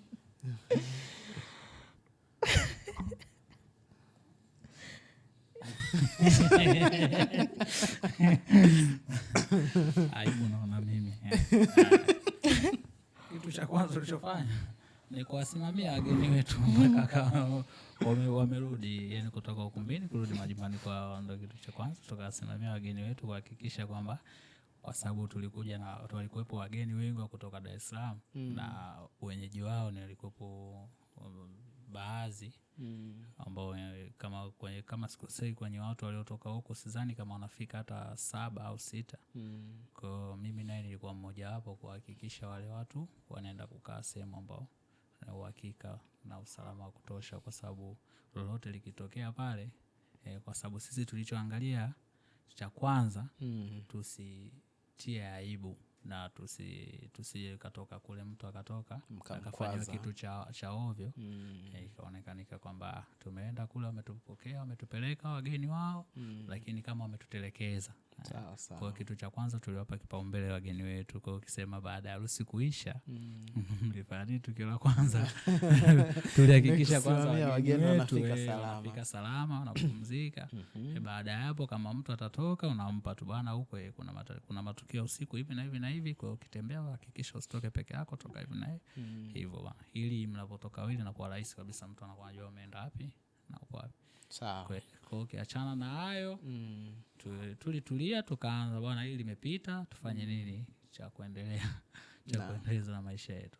Na baada ya kusimamia wageni wameondoka, kila kitu fresh, nyie mkenda kupumzika, si ndio? Baada ya kufika sasa ndani sehemu ambayo mlikuwa mmeandaliwa kwa ajili ya kupumzika, ni kitu gani cha kwanza mlianza kukizungumzia? Kitu cha kwanza ni kumuomba Mungu. Imeisha salama, imepita. Bwana tupumzike. Tukapumzika. Baada ya hapo tuna safari ndefu kwa sababu sherehe imepita, lakini maisha ya ndoa bado yanaendelea. Ukiachana tuna sherehe, sisi ndo wale wa kila siku. Tunakaambia tunakumbuka mimi ndo yule sura hii. Sikudanganye makeup hiyo. Kaoshe ukirudi hapa wewe yule. Kwa hiyo hakuna kitu ambacho kimebadilika kusema labda tulipofika ndani labda kuna kingine cha tofauti bwana. Isa, kwa jinsi ulivyokuwa umechangamka kweli ulikumbuka kumshukuru Mungu. Muhimu yani ile ni ukumbeni, kwa sababu ile sherehe ilienda mpaka saa 8, yani ukiachana tu na kuchangamka pale ukumbini. Lakini tulikaa nje pale mpaka kwenye saa 9 hivi, kwa sababu kulikuwa kuna vifaa vinafungwa vinapakiwa kwenye gari na ndio vilikuwa vinarudi Dar es Salaam. Tukavisimamia pale mpaka kwenye saa 8 saa 9 hivi. Gari limeondoka limerudi Dar es Salaam. Sisi sasa tumeenda baada ya kumalizana na wageni wale. Sisi ndo tukaanza safari ya kwenda kupumzika. Mungu tunamwomba. Mungu huwezi kumwacha kumwomba Mungu. Kama umeshazoea kumwomba Mungu huwezi kuacha, haijalishi upo kwenye hali gani. Wakati ule wa keki pale ukumbini Isa niliona anachukua keki ya kulishe, keki kadondoka. Kwa nini wewe pia ulivyochukua keki ile mlishe ilidondoka pia? Ile keki ilitokea huko Dar es Salaam. Kwa hiyo niseme tu labda kwa sababu ya kwenye gari, mgongano pia na joto. Labda mimi nimsaidie. Asitafute sababu. Yani pale kitu ambacho kilichotokea pale kikubwa, ile keki mimi nilikata vipande vimbamba sana. Kwa ile ilikuwa vimbamba afu virefu, kwa sababu nilijua tu maskari tuseke mengi kulingana na vitu vivyo kwa kichwani. Sijui kalikawa kubwa afu baadaye unajua. Kwa nimekata vipande, ni vilikuwa vidogo, lakini yani vilikuwa vidogo kwa maana ya virefu. Vilikuwa kwa umma vilikuwa vidogo, ila ni virefu. Kwa hiyo ile na ule umma ukipiga na nishindwa kubalance, ningejua ningevichoma hivi nishike bapa hivi. Lakini mimi nikawa nimechoma, hasa ninapochoma nachomea juu kabisa na ule mko hiki cha chini inajikata. Maana mimi nilisoma comment shemeji, wengine wanasema kwamba keki ya udongo. Wengine wanasema keki ya sembe. Kuna wengine wakaita keki mnyumbuliko. Kuna mmoja nilicheka zaidi akaambia, hii kwenye shughuli shangazi yangu kafika, maana mjua ni mchawi sana, atakuwa kafika tu. Kwa mimi nikajua bwana lile tukio labda ulikuwa unalipa kisasi kwa sababu yeye alikuwa anataka kulisha ikadondoka noka, ukaamua kuidondosha makusudi. Hapana, sikufanya makusudi, ni keki yenyewe tu ilivyo. Nikafanya kukatika, lakini siwezi kufanya makusudi. Lakini Isa, muda mkeo anakulisha keki ilivyodondoka hilo lidaka. Unakumbuka kama ulidaka? Nakumbuka. Sasa umeidaka, imefikia kwenye mkono wako. Kwa nini ulitupa badala kuila? Ile bwana. Ile clip ukiangalia vizuri, ile keki imedondoka, papu kaidaka, alafu kaitupa pembeni. Wakati itakiwa tu ipeleke mdomoni. Kwa nini ulitupa?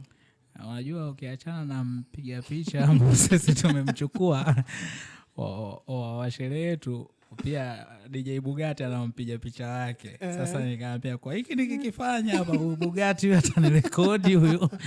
Ata posti. Aseleke kindomao kaka nimeidaka. Alafu nikakaa nayo kidogo.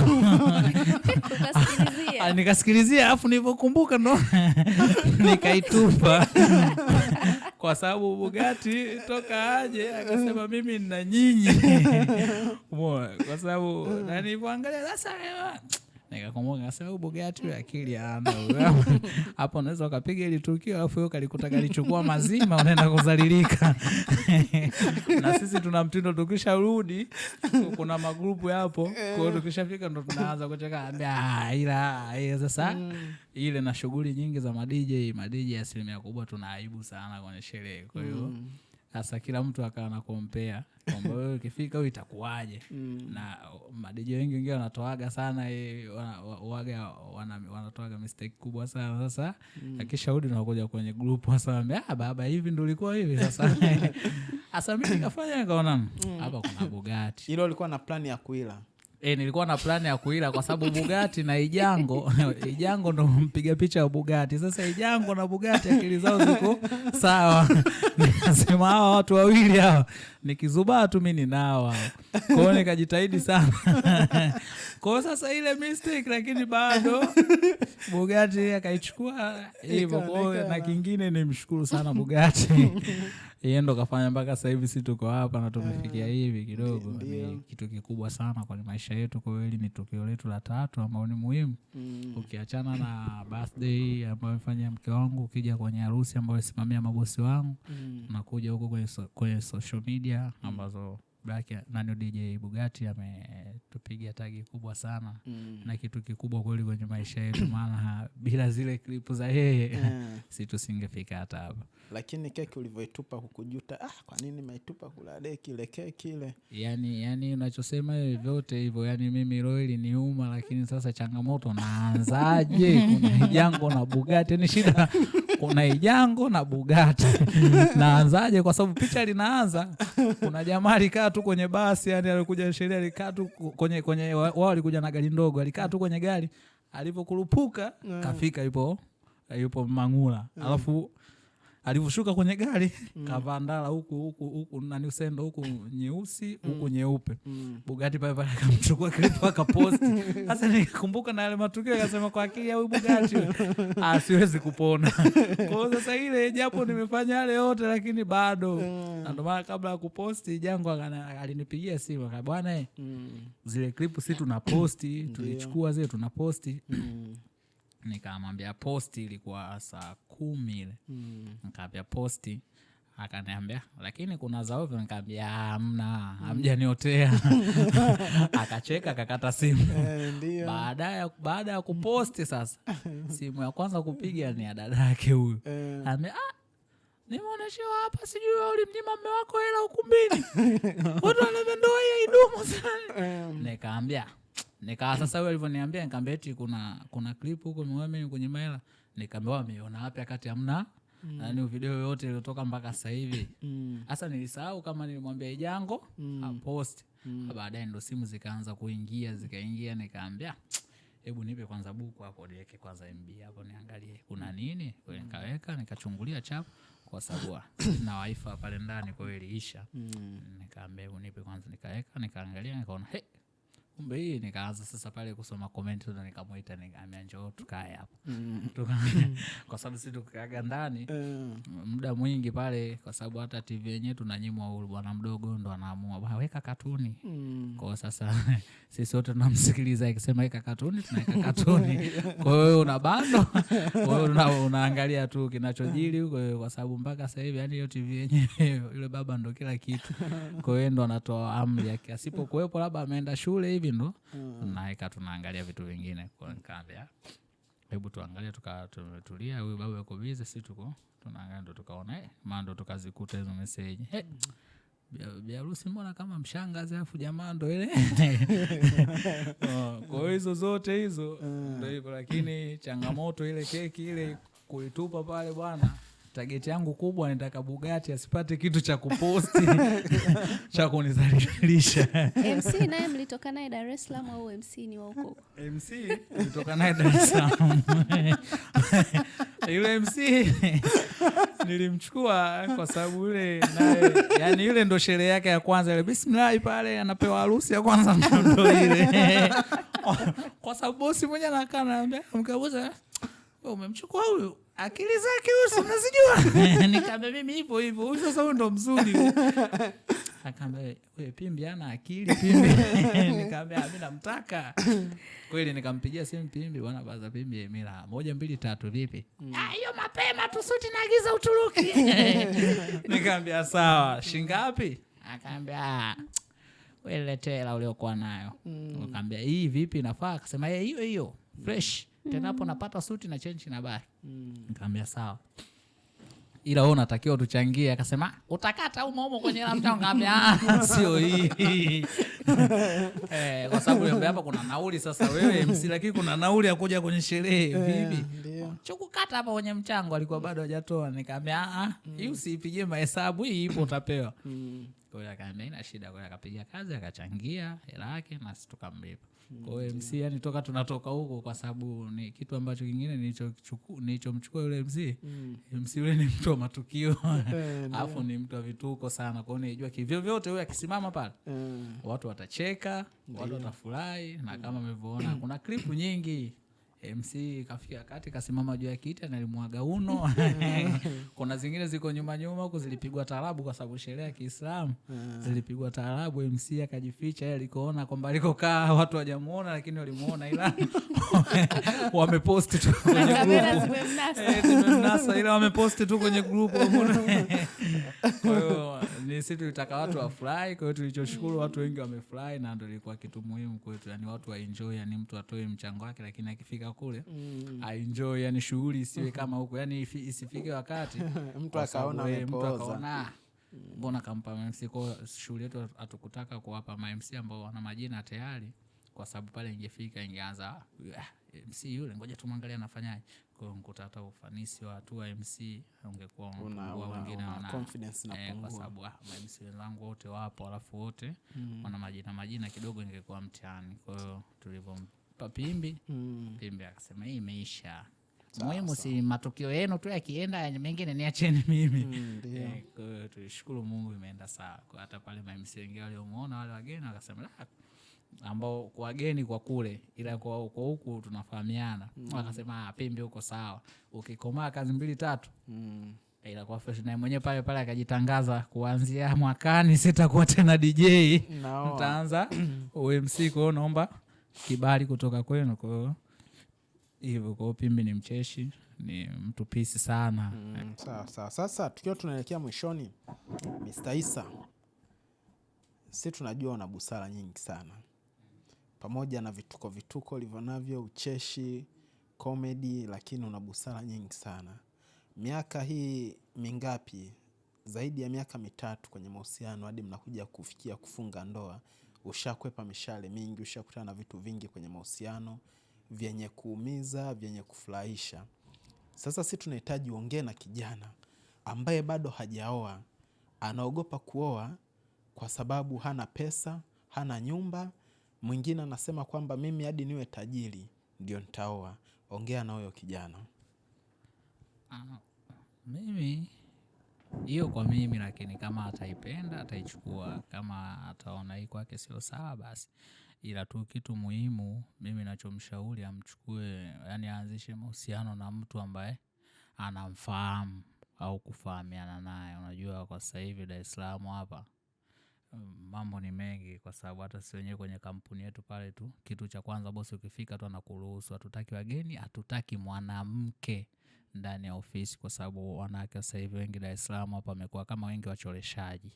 Kwa Kwa unaweza ukamleta mwanamke ukamwamini kwamba huyu hapa naweza nikapasua naye hivi na hivi tukaanza tukatoboa, lakini kumbe ana mipango yake kichwani. Unashangaa na vitu vya muhimu, kesho umeondoka, kaita kilikuu, kasomba kila kitu kilichokuwa ndani.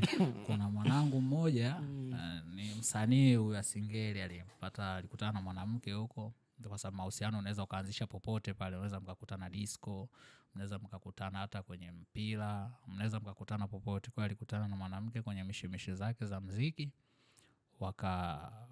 wakaanzisha mahusiano yao hapa na pale, wakawasiliana mpaka ikafikia wakati wakakaribishana. Jamaa akamleta ambapo anapoishi alikopanga.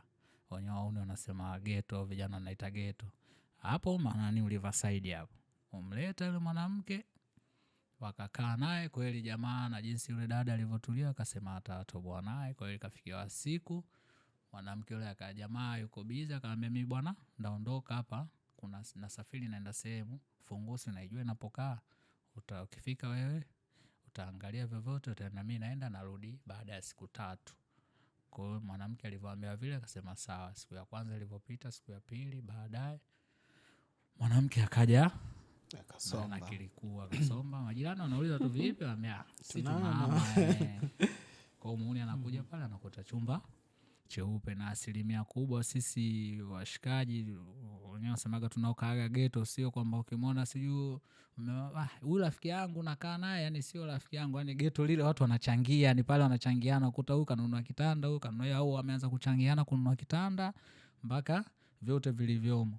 Saa nyingine ndo wakuta mshikaji tu kakaribishwa. Kwa hiyo akija na shemeji ndo vile watu wanampisha, wanampa huru, kwa sababu asilimia kubwa sasa hivi watu wengi tupo huku wa mikoa tofauti tofauti. Kwa wengine wakuta labda mkoa wa Morogoro huku sasa hivi tupo labda wakuta tunafahamiana tu hapa karibu wakuta tupo 5.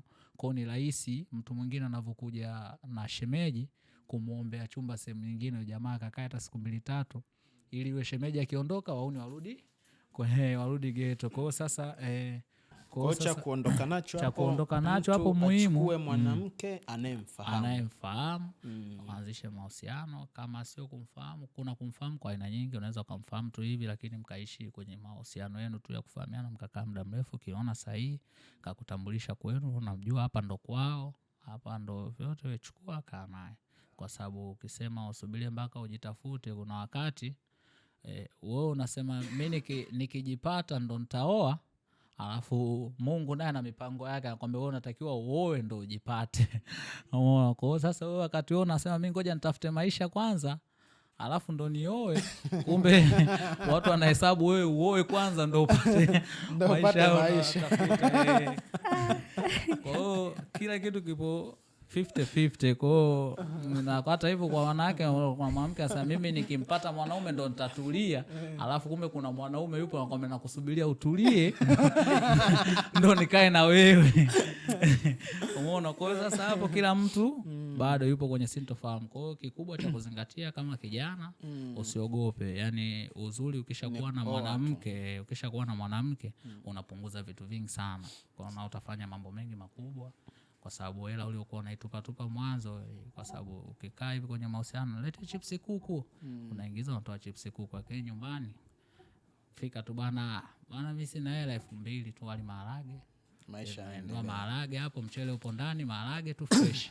Sawa. Kwa hiyo kijana kama kijana, maisha ni yale. Kadri ya siku zinavyozidi kwenda, hata bei inazidi kuwa kubwa ya kuoa kabisa. Kwa hiyo muhimu kijana kama hivyo kama anakuelewa, anakuvumilia kwa kila shida, mchukue. Akiondoka huyo kumpata tena mwingine ila kusuka tu 50,000 hapo baba utoboi. Sawa. Sasa Mr. Issa, hebu weka mkono vizuri kwa mkeo, mkumbatie, maana yani hata sio hapa tu, hata nyumbani, yani tangu umefika hata hujamkumbatia kabisa. Sasa mimi nampa nafasi mkeo sasa hivi. Kwanza hebu mwangalie mumeo. Sasa anza kumpa maneno mazuri mumeo, maneno mazuri ya mahaba. Umpe ahadi nzuri ambazo utazitimiza. Haya, hiyo sasa unaongea wewe na mumeo tu wawili, fanya kama mpo chumbani. Sisi hata tuoni. yani kitu kinachokuja hapa sura yangu mimi na maneno asili ya ndani. Ndo maana mwenyewe kiniangalia tu anaanza kucheka. Sasa sisi tunataka leo akupe maneno mazuri. Mpe maneno mazuri mumeo, ahadi nzuri. Changamka. Basi mimi naangalia pembeni, wewe nipe maneno mazuri. Nakupenda mume wangu na nitakuheshimu siku zote. Nitakuthamini kwenye shida na raha. Nitakujali palipokuwa na shida, palipokuwa na raha, kote. Nakupenda sana.